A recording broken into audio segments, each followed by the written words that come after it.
Hello friends, आप लोगों ने डॉक्टर से जरूर सुना होगा कि ऐसी दिनचर्या फॉलो करिए हेल्दी रहने के लिए या ऐसा खान पान करिए। पर क्या आपको पता है कि आयुर्वेद में वुमेन्स हेल्थ से रिलेटेड एक ऐसी ही परिचर्या का वर्णन किया गया है जिसका नाम है रजस्वला परिचर्या। Hello, I am Vaidya Akanksha Srivastava and you are watching Arogya Sutra with me. आज के आरोग्य सूत्र में हम जानेंगे इसी रजस्वला परिचर्या के बारे में। तो रजस्वला परिचर्या क्या होती है? ये मेंस्ट्रुएशन साइकिल जो वुमेन्स में होती है उस दौरान पालने वाले नियम होते हैं। क्या प्रिपरेशन करनी चाहिए, क्या रूटीन फॉलो करना चाहिए जिससे आगे जाके प्रेगनेंसी में या उसके बाद वुमेन्स में कोई समस्या ना हो सके।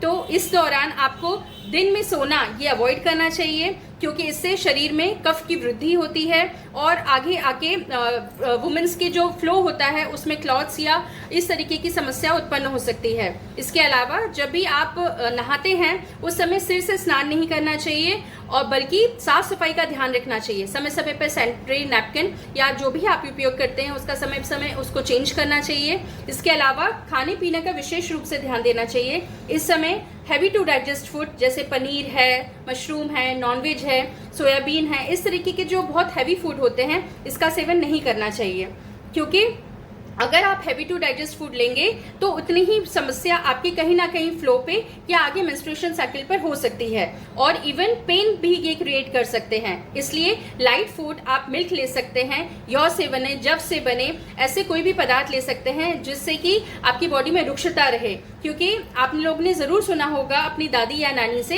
कि पहले के जमाने में लोग अचार को या किसी चीज को पर्टिकुलर चीजों को हाथ नहीं लाने देते थे, पूजा के लिए भी मना किया जाता था।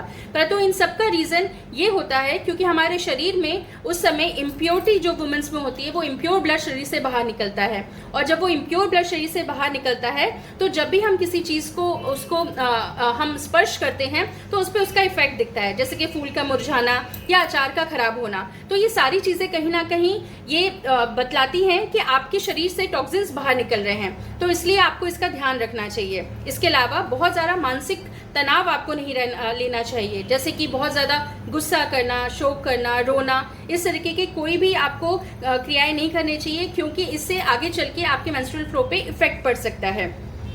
और स्पेशली अगर आपने देखा होगा कि जब भी कोई इंसान इस तरीके के मेंस्ट्रुअल तरीके के प्रॉब्लम्स में रहता है तो वहां पे आपको फाइब्रॉइड्स होने की संप्राप्ति बढ़ जाती है।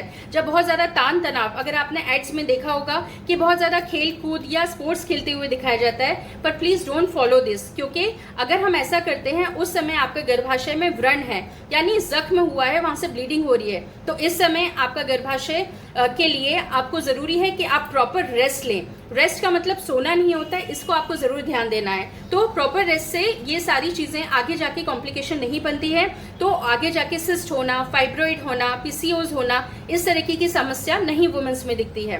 तो इसलिए आप इन छोटी छोटी बातों का ध्यान रखिए और इस छोटे रूल से फॉलो करके अगर आप रजस्वला परिचर्या का पालन करेंगे तो आगे चल के आपकी प्रेगनेंसी में किसी तरीके की प्रॉब्लम नहीं आएगी। और प्रेगनेंसी में भी कुछ परिचर्याएं बताई गई हैं। इस तरीके से अगर हम आयुर्वेद के छोटे छोटे सूत्रों को फॉलो करते हैं तो डेफिनेटली हम वुमेन्स की हेल्थ को संभाल सकते हैं। Thank you.